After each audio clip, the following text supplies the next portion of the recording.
Hello, everybody. Welcome in. This is a very special episode of Nerdtooine and Movie Podcast because I have two of the hottest writers on one of the stop it. On one of the hottest books right now, one of my favorites personally, Good Boy.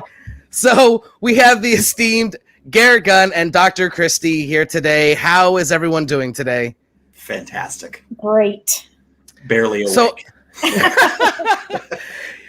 So I mean, I know that you guys are in constant contact. I was actually on one of Dr. Christie's lives, and she was talking about how you were on FaceTime at her store, and you were like, "Hey, what are they buying? What are they buying?" And just yelling at the customers. I feel like you guys have this interesting dynamic that most people don't get to see, and initially this is supposed to be just me and Dr. Christie, and then she was like, "Hey, you want to see if Garrett wants to come on?" I was like, yeah. So can you guys go great in? Joy out of badgering her customers. Well, apparently you do a good job. Yeah, especially when they don't know I'm there, and they come up to just buy their books and have a good day, and this angry bearded man on the phone is just shouting at them. Hey, what are you getting? What? Hey, they buy Good Boy yet? Who is speaking right now? And they're like, what? Yes, I bought Good Boy. It's okay. Behind the curtain. Yeah. You're like the Wizard of Oz. Good Boy. Yep. Oh, we have one of our good friends, Duffy Boy, is in the house. Hello, my Duffy, friend. You idiot. What's up, Duffy? He is one of my biggest supporters, and he actually was the person who let me know about Good Boy. He was like, "Hey, dude, you ever thought what would happen if John Wick was reversed?" And I was like, "What?" There's this new comic coming out called Good Boy, and I was like, "Sign me up." I will honestly admit that I don't. I'm an idiot. Good job, Duffy. I don't invest much on indie titles, but when I heard this, I was buying everything I could find. I've got now I've got signed books now, so I'm just oh, I love it. And it's been a great rival. There's only 2 issues out right now. We'll get to that in a second. But yeah, Good Boy is amazing. But I want to first talk about your nerd origin stories. What brought you into the world of comics? Go ahead, Garrett. Talk to this one. Oh. Hers is probably much more interesting than mine. So, Well, when I was little, my parents had this bookshelf, and it had these cool books on it. One of them was Prince Valiant, and I got it. I thought that these were the special books, and I found out later just they wouldn't fit in the regular bookshelf. But that's okay. And I was so enamored by it, and I would carry it around and just. Even before I could read it, I was just I was just enamored with it. And it kind of just sparked that in me. And then Star Wars came out because I'm old. Garrett will remind me of that every day. Really old. And I was done. It was that was my entire life. That's it. Anything that was, fantasy or science fiction, anything. It's just I need more. I may have got picked on a little bit in school, when I started Flash Gordon fan club, Yeah. I'd beat you up now if you started a Flash. Well, I'm not a spring chicken either. I'm in my mid-30s. So I remember listen, I might be in my mid-30s, but my knee and my back are in their mid-70s. Okay, so, but no, back in when I was a kid, it wasn't cool to be a nerd like it is now. Everyone's like, "Oh, did you go see the new Marvel movie?" Back when I was a kid, I was the one that hiding. To go see Try being me back then. Wearing my imagine being in the 20s trying to see Marvel movies. My Chewbacca tube socks, I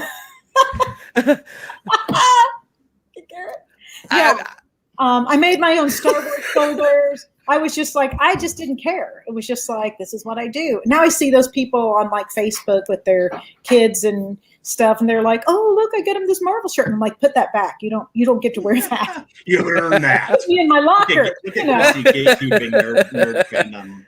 No, Well, it's just like it is. It's so cool now. But yeah, that was pretty much it. I had a bad experience in a comic shop once, and so I kind of got away from comics for a bit.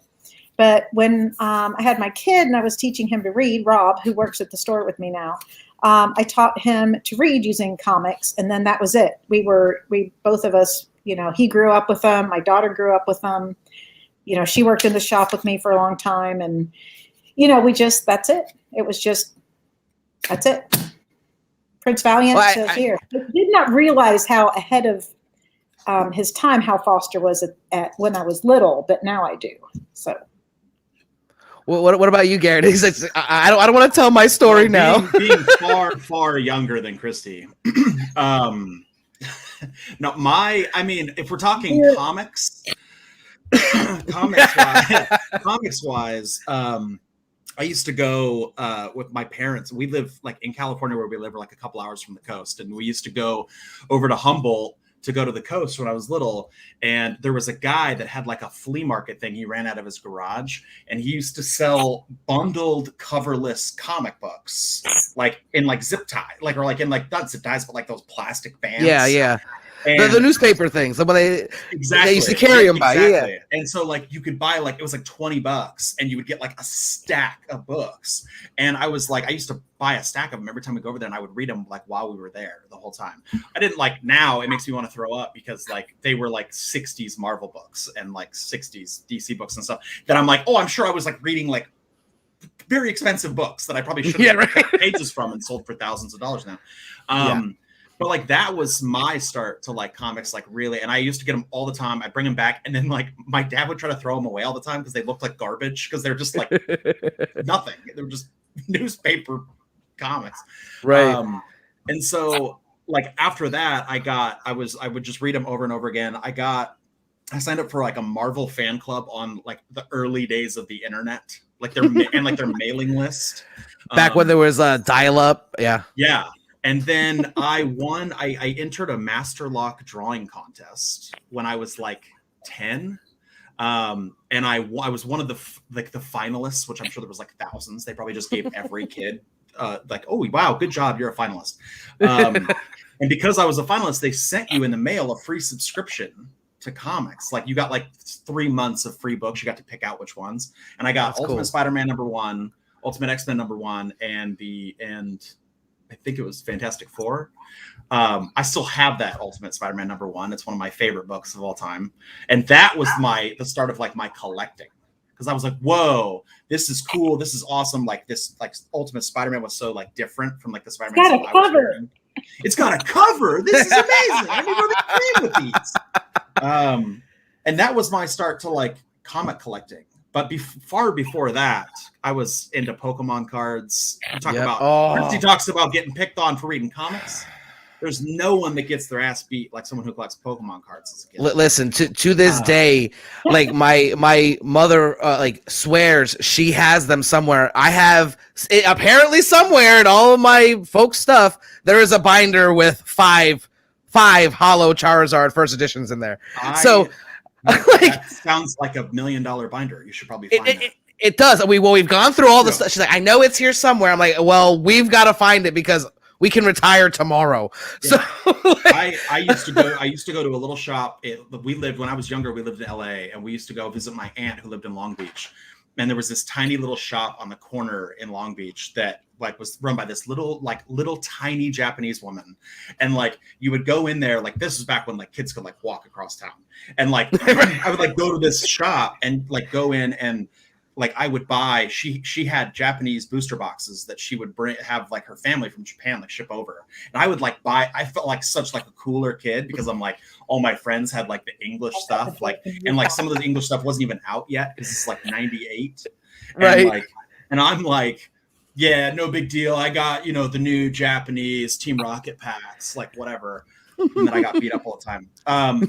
But that was my real start to like being a nerd is Pokemon. And to this day, I mean, I got Pokemon tattoos. I collect Pokemon still. I've got binders like up here on my shelf just filled with cards. Yeah, it's a lot. And now I'm big enough that people don't beat me up very much. We have the same favorite Pokemon. We do. I'll get him. Oh, I packed mine away. He's a big. He's the best starter that ever. That's always the starter that I got.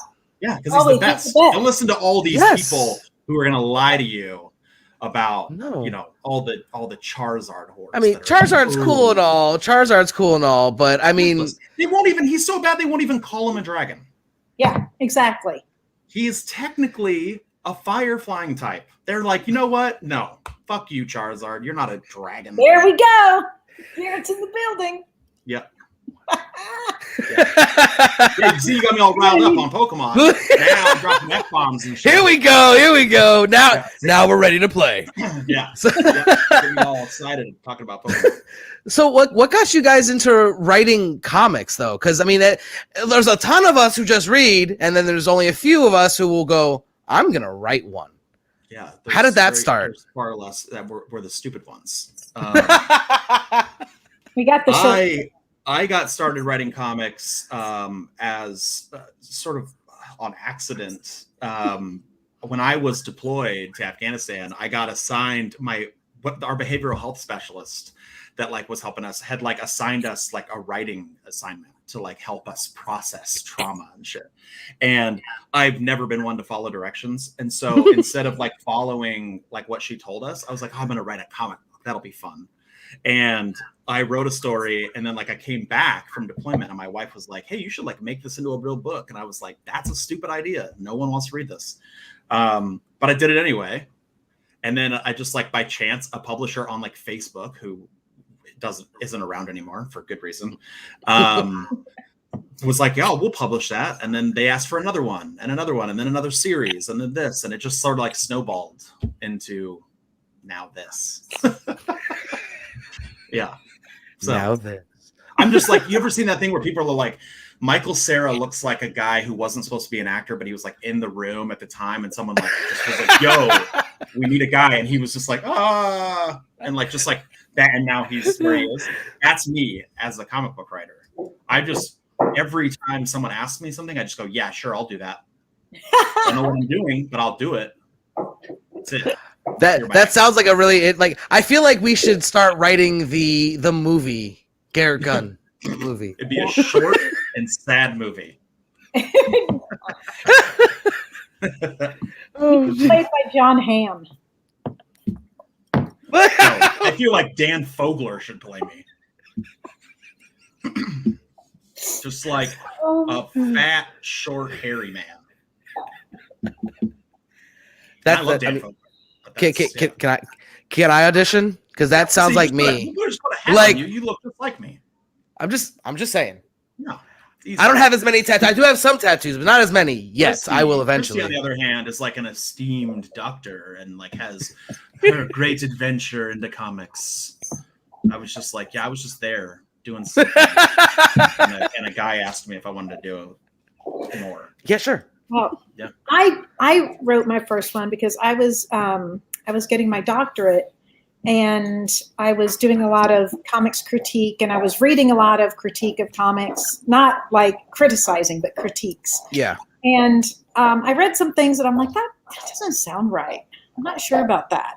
And so I thought, if I'm going to critique something, I should know how it's created, not read about how it's created, not watch somebody create it, but create one. If it doesn't go anywhere, I don't care. It was just for the experience. So I had been teaching in prison, and they canceled the program. So my friend and I got together, and we would just get together over coffee and talk about the good old days in prison, And we had all these really great stories. And he said, we should write a book.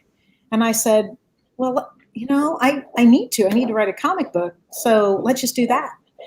And so we pitched it to Thrillbin at the time, and John Rogers loved it. And we found an artist, Chi, who's amazing. And then Chris had to become a responsible adult and go get a real job. So we came up with the concept and wrote the first issue together, and then he just kind of did his thing, and I continued it. But it wouldn't be here if it wasn't for him with that conversation. So then Dynamite published part of it, and then Source Point came and said, hey, can we publish this? And I was like, yeah. And I found out I really liked it. And so I wrote some stuff for Tales from the Crypt and for All Yeah Comics, which is our little imprint, and a few other things. And here we are. And I met this guy. That guy. Joke's on her. I don't know. I think you guys are kind of making some magic. So I mean, I don't know if we can. Listen, it's the long con. I'm making her think it's great. Until it isn't. Let's just say you con me because I'm all in on like I see your names attached and I'm like, okay, where do I sign? Like shut up and just take my money. Like just shut up and take my money. But so we're talking about what for those who don't know, what is your new Source Point Press title Good Boy all about? It's about awesome. Yeah. It's Good Boy is reverse John Wick. Instead of the dog dying, the human dies and the dog hunts down everybody responsible.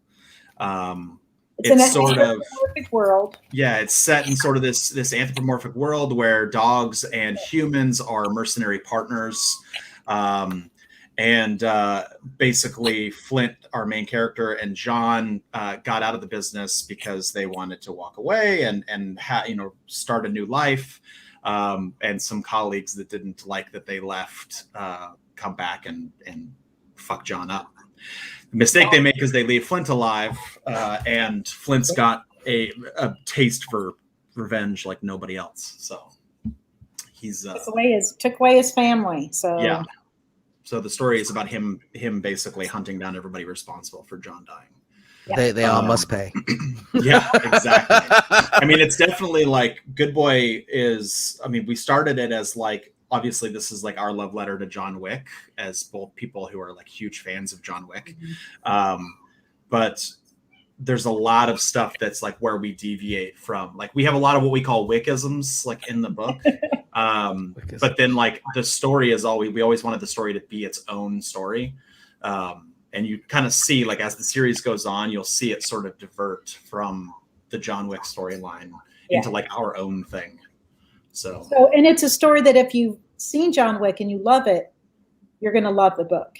If you haven't seen John Wick and you read the book, you're going to love the book because it's something that you can read without knowing. In fact, somebody posted online once, they were like, oh my gosh, I read this book, Good Boy. Somebody told me it was like the movie John Wick. Now I'm going to have to watch John Wick. And I was like, I was just saying, I bet you that there will be people that are like, wow, this book is awesome. They'll be like, yeah, it's the reverse John Wick. They'll be like, what's John Wick?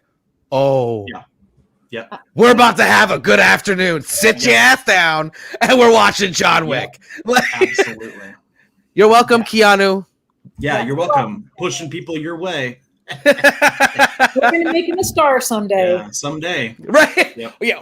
One day, Keanu Reeves will be a household name, I swear. Yeah, kid's going places. Yeah. Oh, man. No, so we kind of got into a little bit about your inspiration. It's this love story to John Wick. And you can tell, like, because you did it, like, justice, like, an honor to it. But it wasn't like you just like copy and pasted it. Like I really a mirror image. Yeah.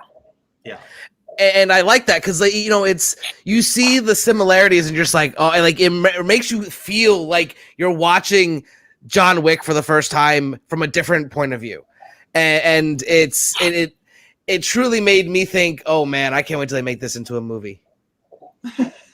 Fingers crossed. Yeah. I am here for it. If I get my connections first, I'm calling you guys. Okay. When you find those Pokemon cards and you start a film, you can fund it. Yeah. We'll bring you on, executive producer. Done. Like we talk all the time. Christina and I talk all the time about how like I've said, John Wick should be terrible. Yeah. Like at face value. Yeah. You look at that movie and you're like, this is garbage. Like there's no plot.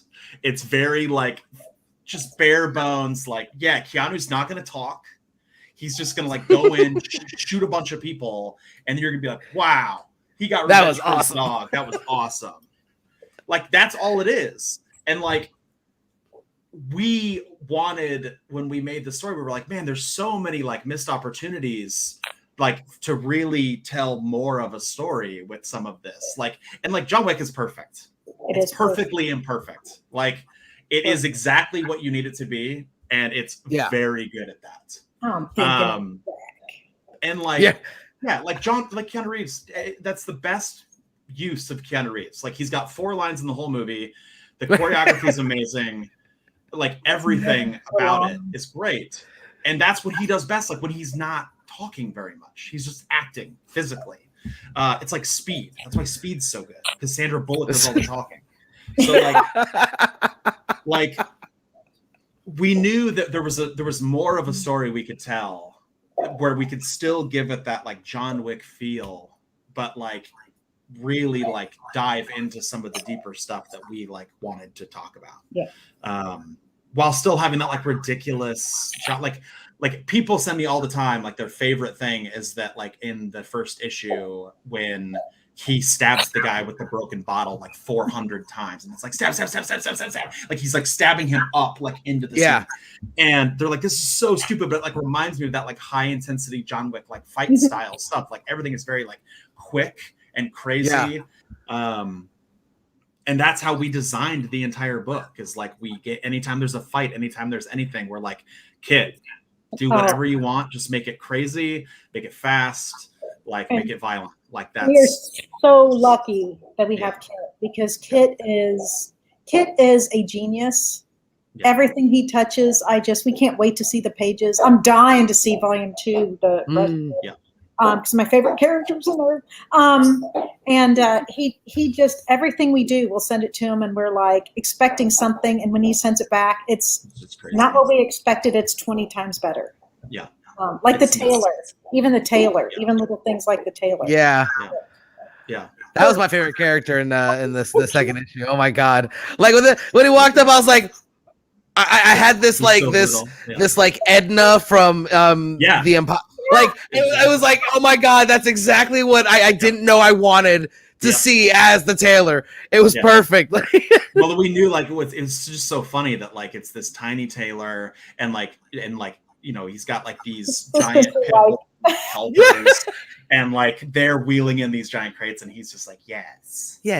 So let's get your measurements. Do you need pleasure or business? It is like Edna mode. Yes, right. Yes. He's invisible.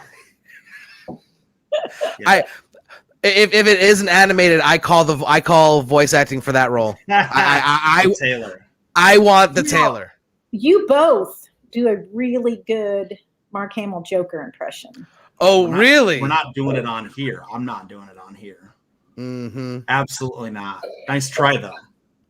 I mean, if you're game, I am, because I've done it. I do. I'm not doing it. I'm an esteemed comic book writer now. Yeah, please. I don't perform. I'm not some performing, monkey that you can just throw up. Joker voice. Hello, do the Joker voice. Yep, exactly. We'll have to butter them up. Maybe we'll get it at the end of the show. Yeah. You got to do an After Dark episode, get me drinking, and then I'll start doing crazy. That's true. Shit. Yeah. That would be a fun episode. Absolutely. And we'll get Duffy on. Oh, Lord. After Dark with Duffy. Duffy After Dark. There's your new show, Duff. That's your new show. I'm here for it. I'm definitely here for that. So when you guys are, because a lot of people write, when they're writing, they do it as a solo act. What's it like writing as a duo? Like I tell people all the time, like Christy is like the precision one. I just come through like I'm just like, the scene in X-Men when Juggernaut's just like running through all the walls. And it just like doesn't stop, just boom, boom, boom, boom. And then like Christy's like coming behind, like fixing the stuff that's like destroyed. Like that's essentially like anytime we write, I'll be like, Christy, I'm gonna do this thing today. I'll send it to you when I'm all done. And I just like put all this bullshit on the screen. Word vomit. And then I come through. Yeah. And then I come through. I'm like, I put little notes. I'm like, Christy, fix this. Christy, do this. Christy, like, tell this elaborate history of the downfall of society in 3 pages. Go. Like, that was my favorite. That was my favorite. Like, that's how we do it. Like, I'm the worst comic book writer. Like, I don't know how to edit. It's not even that I don't know how. I just don't want to. Like, when I get like creative and get like going on something, it really like destroys my creativity to try to like sit and like be like page 1, panel 1, exterior shot, blah blah blah, like this like, you know, so and so enters. Like, I'm like, fuck that, I'm gonna write the shit down and someone else can figure this out. Like, that's why I work with the artists I work with, because like I've found artists that can take that bullshit and they're like, oh, okay, I get it. Yeah. Like, I've had other professional comic book writers look at my scripts and go, this gives me anxiety. Like, what is that? I think you were so nervous when you were first. I sent Christy the first time I sent her a script. I was like, "I'm warning you, this is not a comic book script. Like, it's like the Marvel method of Marvel method." I'm just like, because like I write a lot. Like, someone told me before, they were like, someone that looked at one of my scripts, they were like, you kind of write like in beats for a screenplay. They're like, every action, every dialogue is like, it's like you're writing beats. And like, that's what happens. I get in there, I make a mess, and then Christy comes behind and goes, okay, this is like, this needs to be fixed, this could be better, this, you know, whatever.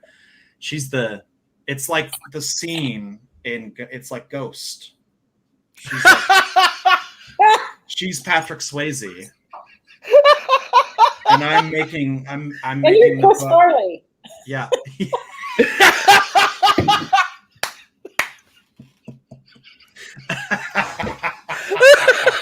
Yes. Oh. Yeah. Oh my God. Yeah, oh, and she's just there guiding my hands. Yeah. Yep. Garrett, now let me just say this about Garrett. Garrett he's going to be mad at me. Garrett's brilliant. Oh my God. He's brilliant. He comes up with the most brilliant ideas. He pretends like, I don't know if he pretends or he just doesn't realize how brilliant he is, but he is one of the best like storytellers. It's so much fun and it's so refreshing. And I tell you what, I just think he's one of the most brilliant minds in comics. That's what I think. That's disgustingly false. Oh my God. She gives me much more credit than I deserve. I just like don't care. Like, that's the secret. Like, that's, you know, like, everybody gets so into their own head about like the stories they're telling in comics that I'm just like, I don't give a fuck if this sells at all. But it's fun. I'm having a good time writing it. And that works. Like, that's what, like, when that happens, like, people, it creates stories that people are like, oh, this is fun. With Good Boy, we had so much fun. We're still having so much fun writing the story. And we'll like, all of a sudden it's like something will come to me and I'm like, oh my gosh, we need to do this. And I'll like call him in the middle of the night, or he'll call me in the middle of the night with our ideas. And we're like, oh my gosh, yeah, so we're going to do that. Yeah. And it's just, it's so much fun writing it. It's not like work. It's, and I get to work with my best friend, and it's the most fun I've ever had. He's just, Garrett has like totally, since we started working together, it's like totally changed my life. We've had, yes. You will sit there and you will take it, sir. Just sit back and enjoy. I'm here for the ride. But yet, no, we have so much fun. And it's like, when we started writing this, we had no idea that, I mean, we love John Wick. So we're just like, oh, we get to do this. This is so awesome. We thought it'd sell like, 20 copies. And it's done better. But that's like not even, I mean, it's great. Don't get me wrong. We're really thrilled that it's selling so well. But we are more excited that people are reading it and enjoying it. And I had a guy call the store and just because he knew that I worked there, and he was just like, I just had to tell you that this is the best comic I've ever read, and I love this book so much, and it got me back into comics, and I just awesome. And just was going on, and then he was like, I can't believe he answered the phone, and I'm like, what's my gotta business? Make money. Right, yeah, right.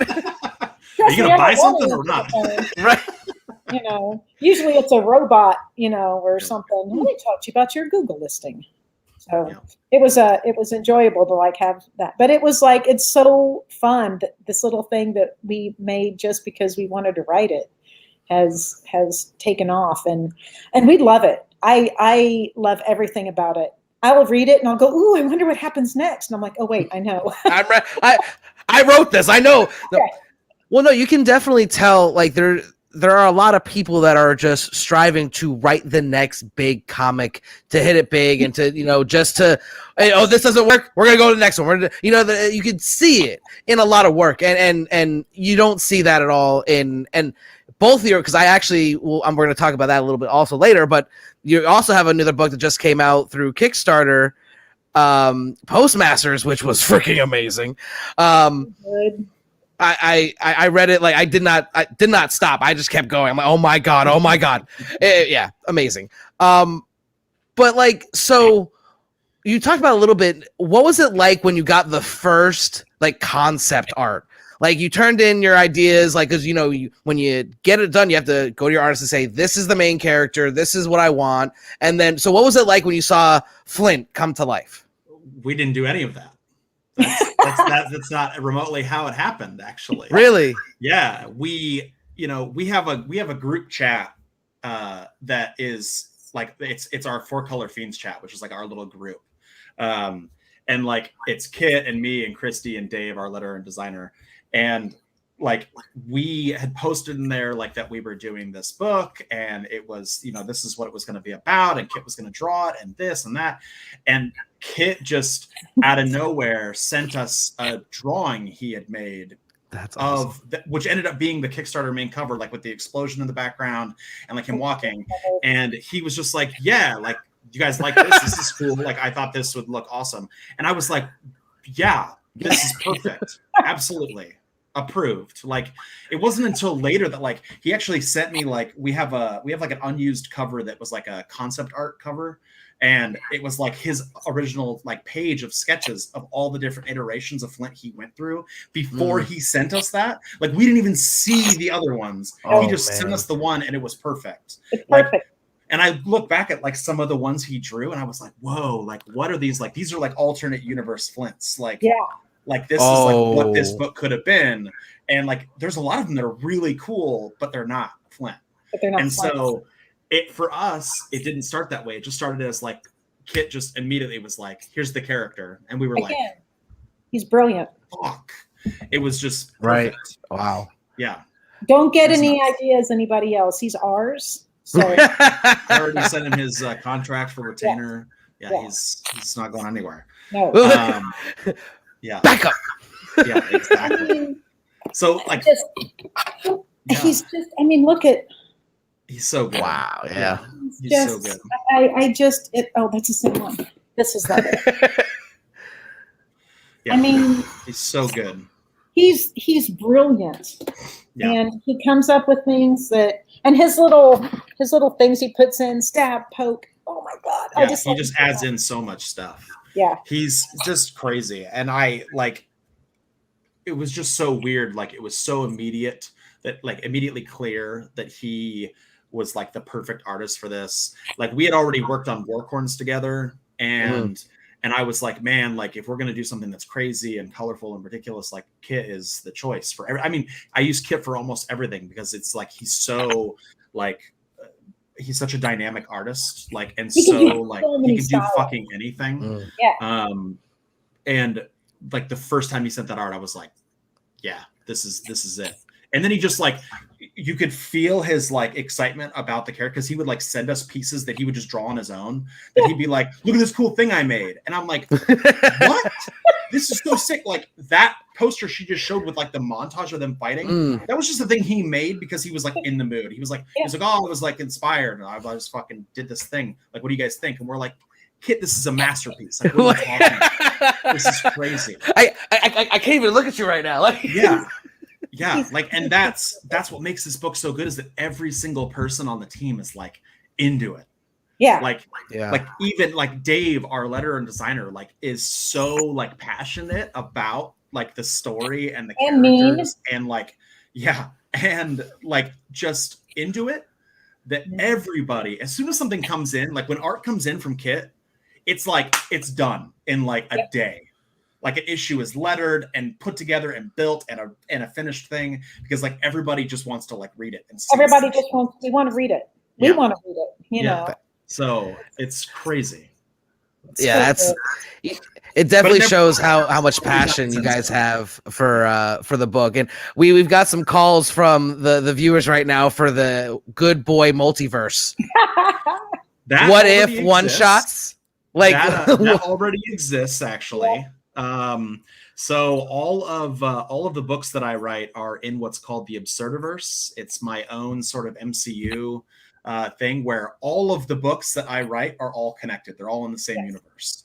And there will be crossovers coming. You know, we're even going to launch spring of 23. We're going to launch a book called the Absurdiverse, and it's going to be like a magazine that's changing stories, that there's crossovers and all kinds of different stuff. So that's coming.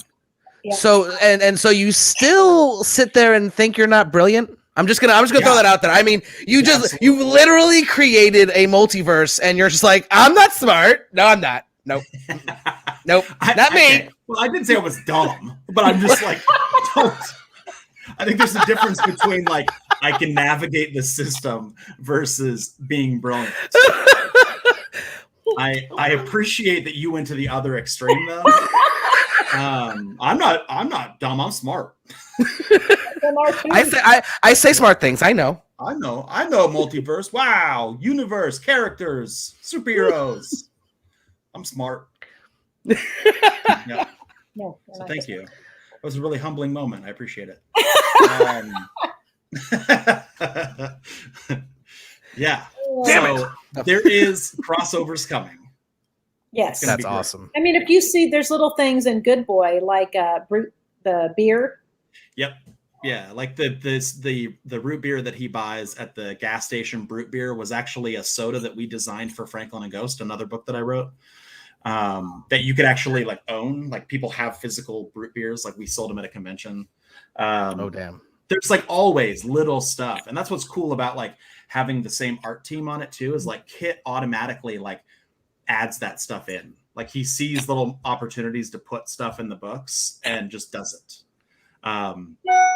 You know, we're going to have a lot more of that with like, you know, when like our superhero book comes out this summer, and like when like more things, you know, like, because Christina, this is Postmasters, and this are like the first things that we like worked on together. Mm-hmm. So like as those books, as we do more and more stuff, like the crossovers and the Easter eggs and stuff is just going to get more and more intense. Yeah.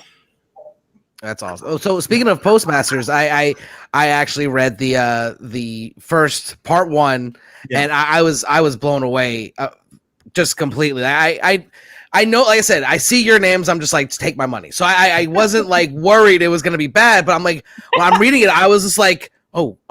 It's a little different than Good Boy. It's very different. Yeah. Oh yeah. And so that was a question I had. Where did it come from, the decision to make one black and white versus one with full color? Like how did that come about? So in comics, there's a thing called a budget. And no, I'm just playing.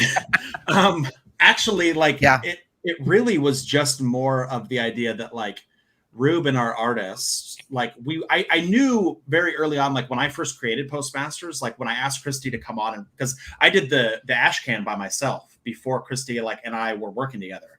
And when I first did was looking for an artist for it, I found Ruben, and he had this, like, I knew I wanted to make like sort of like a manga inspired look, because it was very like swords and badass, like apocalyptic shit. So like when I saw his art, he actually tried to get me to color it. And he had sent me 2 versions like of a page, like a colored version in black and white. And the black and white was so good by itself. It didn't, like, the color didn't add anything to it for me.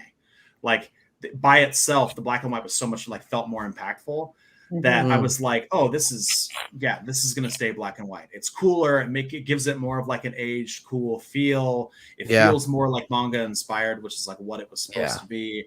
And it allows you to like do more and be grittier and be, you know, whatever. Like sometimes color can take away from a book. Yeah, I think it was with Postmasters. Yeah, it would. So, I mean, the black and white was just purely that I just thought it would look better.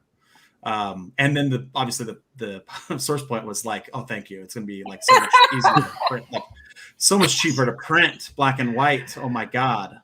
But no, I just think there was no choice other than it looks cool. Mm-hmm. Yeah. Well, and so that came up early in the creative process. Like you said, it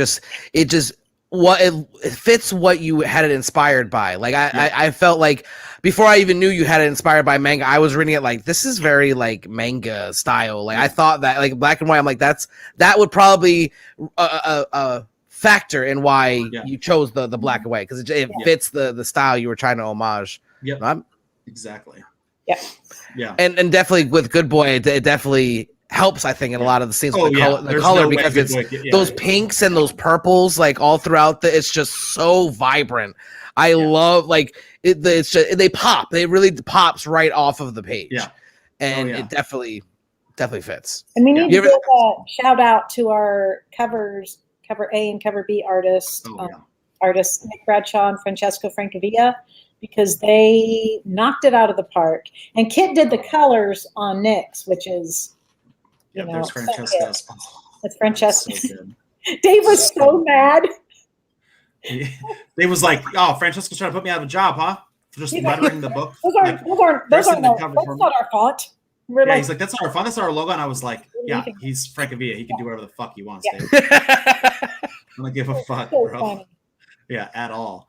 Yeah, like those. I mean, that was like when we started doing Good Boy, we were like, okay, who we want to do the covers. We want it to be really awesome. Like, I'm a huge fan of Nick Bradshaw. Like, I mean, one of my favorite artists of all time is Art Adams. You can never get Art Adams to do anything because he's fucking Art Adams. And even if he could, he wouldn't.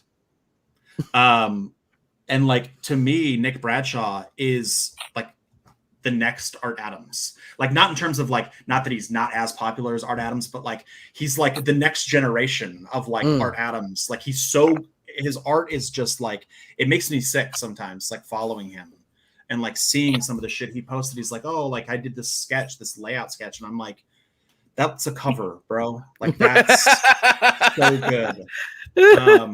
And so like for me, like when Christy, like when we were like thinking about artists and stuff, I was like, God, you know who'd be amazing to get? If we could get Nick Bradshaw, like that would be amazing. And she was like, well, I know Nick. She was like, I can ask Nick. And I was like, what?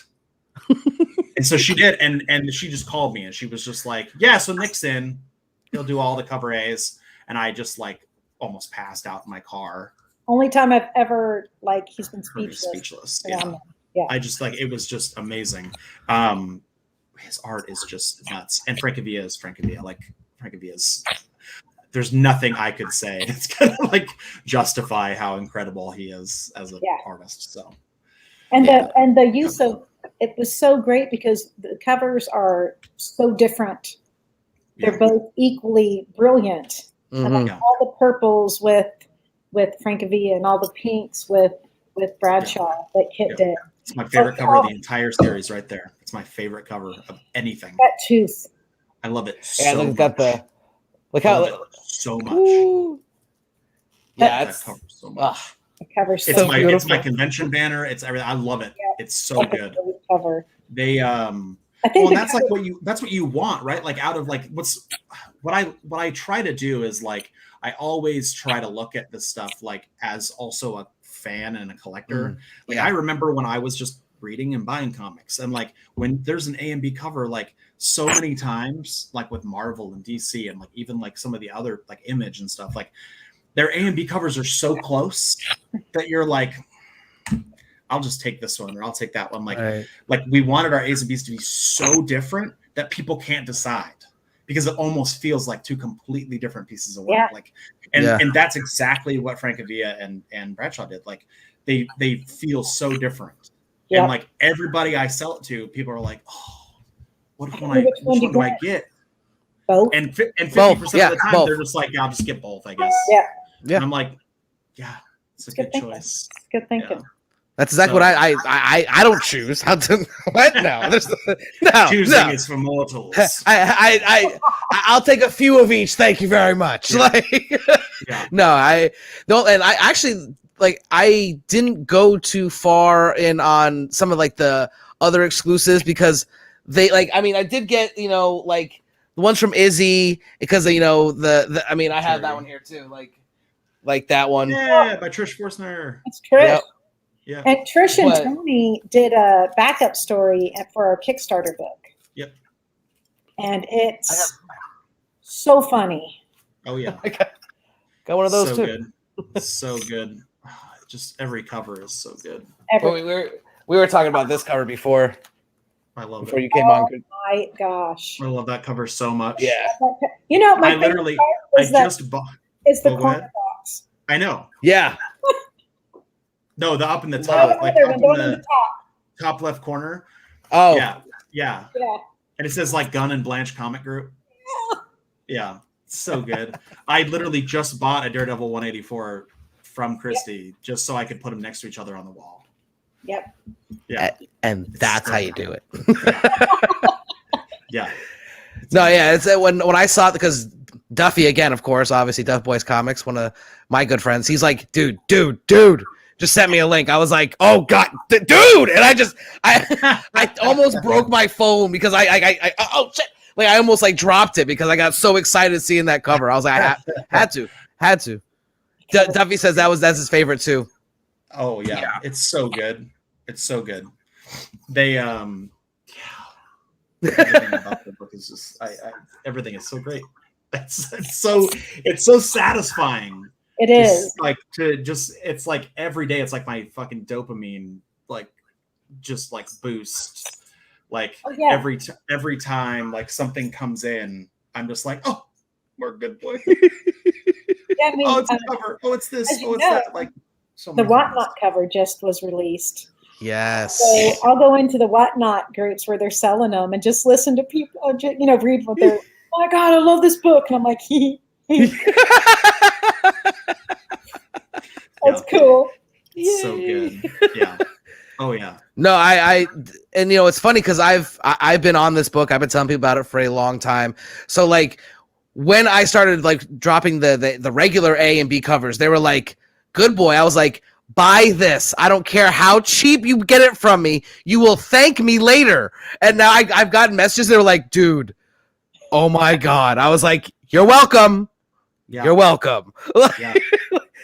It's that good. It's not, and we're not just hyping it up because it's out now. It really is that good. Like the first issue was great. I was into it. Like, yeah. Then I read the second issue and was like, this is the best thing ever. Like I got so hyped from that second issue. Man, you wait till number 3. Yeah. Interspecies strip clubs, all kinds of cool shit, dude. It's I didn't know until right now that is something that I wanted in my life. Yeah. And even if you didn't want it, you were gonna get it. It's like, so I remember like when I was writing the third issue, I told Christy, I was like, hey, I hit her and Kit up and I said, hey, so I want to do this. There's a character we're introducing in the third issue, and she runs this place called the Hellfire Disco. And I was like, I want it to be an interspecies strip club. Is that cool? Like, are you guys good with that? Christy was like, yeah, I don't care. And then I was like, Kit, are you comfortable drawing like anthropomorphic animals, like shoving their genitals in people's faces and shit? And he was like, my last book was about aliens fucking, so sure. I was like, dope. And like that's when you see like when you read number 3, you're gonna know you see this big wide shot of this disco, and it's like a dog-headed chick with like huge boobs, like all this like, and there's like a guy like a human and like a thong like grinding on this like dog chick. Like it's so funny and ridiculous. Like it's so stupid. It is so stupid and it's so wonderful. Just try to like every issue, like let's take it up a little bit. Let's just try to do something crazier than the last one. Oh boy. It's so satisfying. Oh boy. And then wait till Christmas Caroline. That's a yes, whole, I've been hearing. Duffy's has warned me about that one as well. Yeah, you really get to see a glimpse inside Christy's fucked up mind in that. No, not everyone to know that when Santa is assaulted, that's all Christy.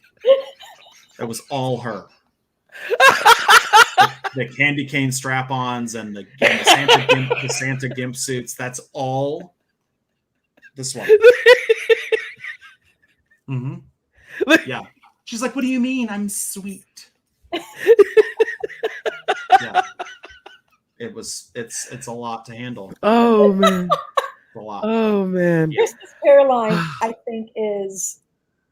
I love that book. I cannot wait for people to read that book. Yeah. And for everyone that is like, but why isn't it out at Christmas? Because chronologically, it takes place in February. Yeah. That's why it's solicited in at Christmas and is coming out in February because it's not a Christmas book. It is about Christmas characters associated with Christmas. Yes. Yeah. And they have to exist more than just at Christmas time. Yeah. Well, what do you mean? It's an elf. Why isn't it Christmas? What's going on? No, they just show up from a different universe, just on the 23rd every year. Just poof! All right, we're here. All right, let's do this. Let's go. Duffy just said, makes you wish Santa didn't visit your house. For real. Well, I'm Jewish, so Hanukkah Harry comes and sees me, so I think I'm okay. Yeah. You're safe. You're safe. Maybe. Santa can't hurt you, Kyle. Santa can't hurt you. Yeah. Thank you for saying that. Sorry, Poe. But yeah, so back to Good Boy. You're like getting everybody. This one is like a fucking squirrel. Just like you like mention a title, and she's like, oh, but wait. Yeah. Shaggy. We are so Good Boy Volume 2 is coming. Yes. That's a big thing. It is a big thing. Yeah. February 18th, the Kickstarter for Volume 2 launches. And then we're going on a Good Boy World Tour. Yes, we are. Yes. It's going to be amazing. It is going to be so amazing. The only thing I wish is that we had the Dumb and Dumber van. I know. I wish it would have been so awesome. Maybe we can get some ears at least and a nose. No. No. It's either the whole van or nothing. Yeah. We're not half-assing it. Yeah, we'll just cut out like a poster board tooth. Yeah, just the put tooth out of the grill, there's so much Good Boy coming. It's going to be so exciting. And we have special variants for the tour. We do. We have blood foil variants, sets of number 1 through 3 that you will only be able to get on the tour from us. So it's going to be sick. Oh, it's so sick. Yeah. Yeah. We've got a few of my Florida friends going, I wish you were coming to Florida. Me too. I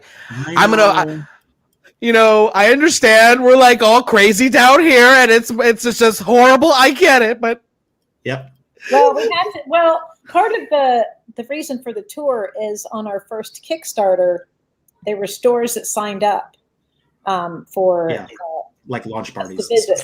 Yeah. Yep. So we got to hit those ones. We had to hit those were our priorities, and then along the way we put in some other ones. But for Volume 2, we're going to do a world tour at 2.0, and we're going to do the whole East Coast. Yeah. From top to bottom, and then work our way back from there. Yeah. So you guys will get it. I promise. You'll get it. You'll get it. That just makes me so happy. Yep. Oh. Yep. Yep. So I got one last question. Okay. So, I mean, we can keep talking for as many hours as you guys like, but I have one more question that I have to ask. Okay.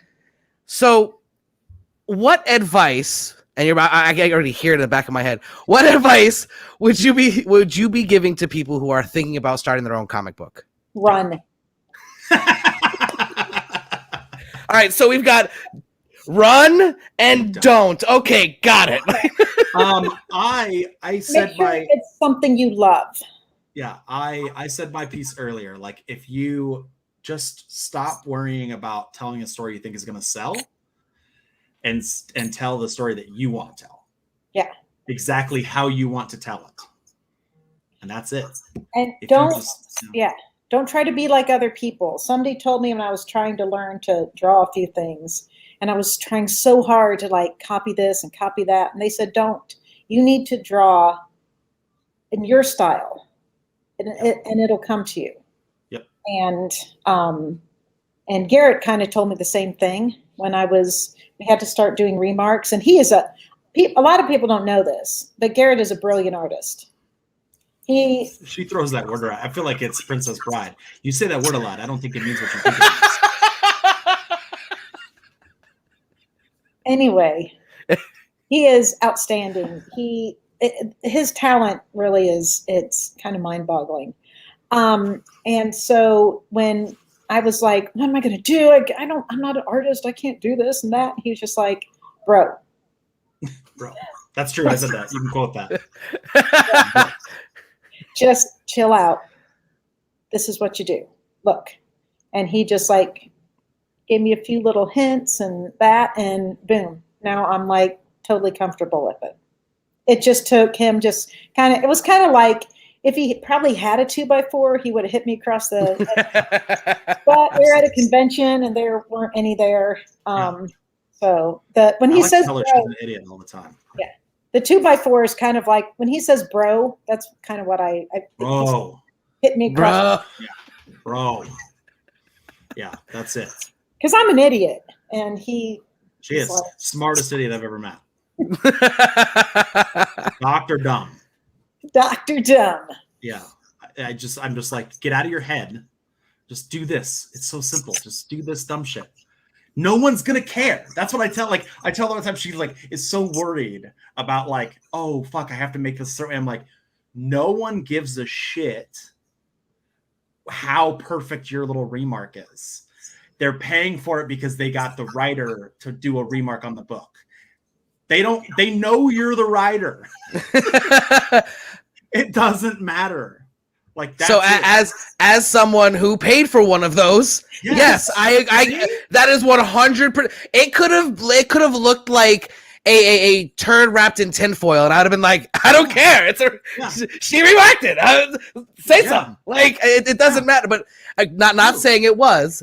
I loved your rendition of Poe. I loved it. But like I said, it's exactly what he said. We want your remark, and it doesn't matter what it looks like, really. If it's cool, we're even more stoked. Like that's all it really. It's just the matter of stokage. That's really all it is. But the thing is, Garrett's are always like really good, and I'm just like, okay. Somebody very smart a long time ago, I tell people this all the time. Somebody very smart told me, they're like, listen, if you want to make any sort of money at Comic-Cons, you will learn how to start remarking or like doing sketches of your own characters. Because when people buy your book, an extra like $20 to get you to sign it and remark it is an easy way for you to make like, because I mean, fucking artists, they can like sell so much shit and make so much money at shows. And I'm like, cool, I have to sell 200 copies of this book at $5 to make anything. Like it's crazy. But if instead you're selling $20 copies of the book because they come with a little doodle and the signature, it helps out a lot. And then you get to make more comics because you make more money. I've learned so much from Garrett, from the marketing thing. I'm just like, why would you want to buy this book? Why do you want to buy my book? And he's just like, I've watched Christy unsell a book before. Like it was in the customer's hands. She had him hook, line, and sinker, and then she was like, "You don't want this book. It's okay." Takes it back from him, puts it back on the table, and I'm like, "What is happening? What just happened? What?" Yeah. Now I can sell. Like, Christy, the point of these is to make them buy them, right? Like that defeats the purpose. Yeah, not the other way around. But as you said, you wrote the book because you liked the story. And so when you wrote it, you didn't care if it took off. And now that it has taken off, it's just all that much sweeter, I think. Yeah. It's great. It's kind of satisfying because we know it's good. Yeah. I mean, and that says a lot because a lot of this stuff, I'm just like, it's okay. But, and people ask, I know it's really hard to choose your favorite book that you've written. It's like choosing your favorite child. And I'm like, oh no, I can do that. They're like, which one? I'm like, well, actually both, but no, I'm just kidding. But I can do it with my kids. Yeah. Depends on the day. See, I can do it too. They don't exist. That was the smartest approach. Man. Yeah. I have a dog. That's about it. Like, stick with dogs, bro. Stick with dogs. They're the worst. Kids are the worst. Yeah. They're not. Your little Pikachu is so cute. Oh my god. Yeah. Sure. His kids he kept me up like an hour this morning talking to me about dumb shit he saw on YouTube, and I'm like, bro, I don't care. I need to sleep. Please leave me alone. No, that's when you just nod and go, oh, No, because he called me. He'll be like, are you really listening? And I'm like, no, I'm not. I said it that once. He goes, so which one do you like best? The first one or the second one? I'm like, second one? He was like, there was no second one. And I was like, oh, the first one. You idiot. I was just testing you. My life is a lie. No, my mom actually did that to me through my whole life because I talk and talk and talk. So she got to the point where she can not only respond correctly every single time that I can't even tell when it happens. So every once in a while I'll be like, hey, you aren't still actually listening right now. I have questions. Oh, yeah. No, I'm actually here. Because she would just sit. Oh, my God. Genius that woman is, I swear. We just talk nonstop. It's just so much. He's like Danny Rojas. He was born caffeinated. God, it's awful. It's awful. It's really terrible. I hate it so much. Man. Yeah. My screen just got so bright in my face. It did? No. I thought you had an idea. You did. Oh, man. Oh. So I have to thank you guys so much. This was absolutely amazing. Is there anything you guys want to shout out, like release dates or anything you want to throw out there right now? Go to goodboycomic.com and sign up to be notified for when the Good Boy 2 Kickstarter launches. Yes. We'll be going on the Good Boy Road Tour from February 19th until March something. It'll be awesome. You can find more stuff on our social media about it. Just keep buying Good Boy so we can keep making more and more copies of it. Yes. Go to fourcolorfiends.com. There's stuff there. Yep. That is our company that we started, and it's awesome. It's very fiendish. Yes. It's got the greatest logo. I love it. Yep. Yeah. And we also have a little project coming in a couple months called Little Red Ronin. Oh my God. Keep your eyes out for that. Red Ronin. Okay. It's a retelling of Little Red Riding Hood set in feudal Japan with a red panda. It's so good. Yeah. Okay. Again, shut up and take my money. That. You. I heard feudal Japan, red panda, and that's it. I'm in. Yep. Let's go. I don't care how the story forms around that. I'm in. Yep. Let's go. It's going to be really good. Kit's drawing it. I'm writing it. Christy is editing it. This is all Kit and Garrett. Yeah. Well, Kit came to me with the idea and was like, "Hey, so here's this image of this character. I want to do this story. Can you write something for this?" And I was like, "Yes." It's got an anthropomorphic character in it. Of course. I can do that. Secret. Yeah. Absolutely. Well, we also have We Eat Gods, which is going to be this fall. Kind of an all ages. Young adult. Yeah. Book coming out. Just so much stuff. Just follow us on social media. Mysterium will be coming out soon, based on the game. Yep. The comic based on the game Mysterium, which is really fun. Yep. With Alex Monique on art. Yep. Just Just so happy. We're never going to remember all of it because we have so much stuff coming out. No, I always forget. Yeah. Oh, and Blind Justice. Yes. 4th of July, we'll be launching a Kickstarter for Blind Justice, which is our like Golden Age superhero. Justice. Yeah, it's Golden Age superhero book. It's very stupid. It's so stupid and great. So yes. Yeah. Skeff's Comics just stopped by. He said they finally got his whatnot exclusives. He's doing a video dropping tonight about it. Awesome, Skeff. What time? Awesome. You better tag us, bro. And Randolph is on his way to Muncie. Randolph, K-pop. Yeah. K-pop. K-pop. I love K-pop. Yeah, he's so pretty. I love him. So many good people in here right now. But yeah, if you guys haven't read Good Boy, I'm assuming that anyone who's in here right now watching live has read it. But for anyone who watches this later on a replay, if you haven't been convinced by now to get Good Boy, I'll make my final pitch. Good Boy is it's I've been specking on it for a while, saying it's a great book. I was not let down by issue 1. Issue 2 blew me away, and from what I've heard today, issue 3 is going to probably put me into a coma. So if you don't hear from me in a while, it's because I died after reading Good Boy number 3. Died of just pure nerdgasm. Just And we do have we're going to have some news regarding volume 2 stuff shortly also. Are you talking about? Yeah, so make sure you're following everyone. I will have, when this actually goes on YouTube, I'll put their information in the tag, so you can just click on it and find it that way. But yeah, thank you guys so much. This was amazing. I love your work, and like I've said it all the entire show, I see your names. I'm just like, let's do this. So I'm hoping other people will do that after seeing you guys. Thanks so much, man. Question. Yes, we have a show on Whatnot. It's AYC_Muncie. And Garrett also does. He's some writer guy. Yeah, so it's AYC_Muncie and some writer guy. And Nerdtooine. Nerdtooine. I'm sorry, what was your name again? Nerdtooine? I've had some people that are like, oh, Nerdtoonie's here. I'm like, it's Nerdtooine. Like, I go Tatooine, but for nerds, they were like Star Wars? No, like Star Trek, jerk. Let's go. Like, come on. Unacceptable. That's when you block people. That's it. Blocking. You don't get the joke. Get out of here. Get out of here. No, yeah, make sure Nerdtooine, he's great. This is one of the great things about Whatnot is we've made such good friends on there. That's where we met you. That's where we met Duffy.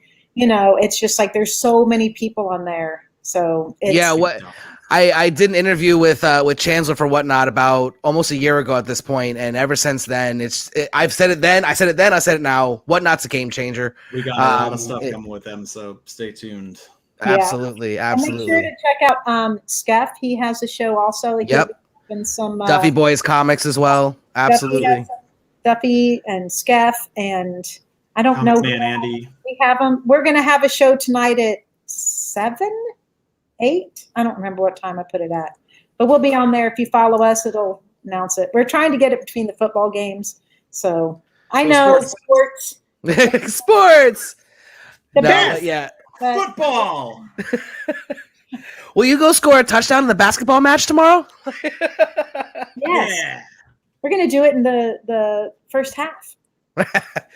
Yeah, so Skeff said he's doing his Good Boy exclusives tomorrow night at 8 p.m. Eastern time. Woo-hoo. I've got a show tomorrow during the day at noon, partnered up with Encase Comics to do like a noon twofer. Encase Comics, my boy Jonathan Velez.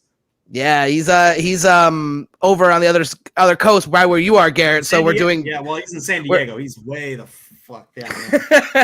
We're doing noon both times. So his little ad is Lord of the Rings. So that's how I was like, oh, he's in. Yeah, he's gonna do it. Yeah. 7 p.m. tonight. Thank you, Randolph. But yeah, so do everyone follow everyone, like anyone who's in this chat right now is pretty amazing. Anyone who stopped by, thank you so much. Give a special shout out to Dr. Christy and Garrett Gunn for being here. It's been an honor and a privilege, and we'll have to do it again sometime when the next big book comes out. Absolutely. We're there. All right, everyone, have a great rest of your day. Go watch your sports, and we'll catch you on the flip side. Bye. Thank you. Absolutely.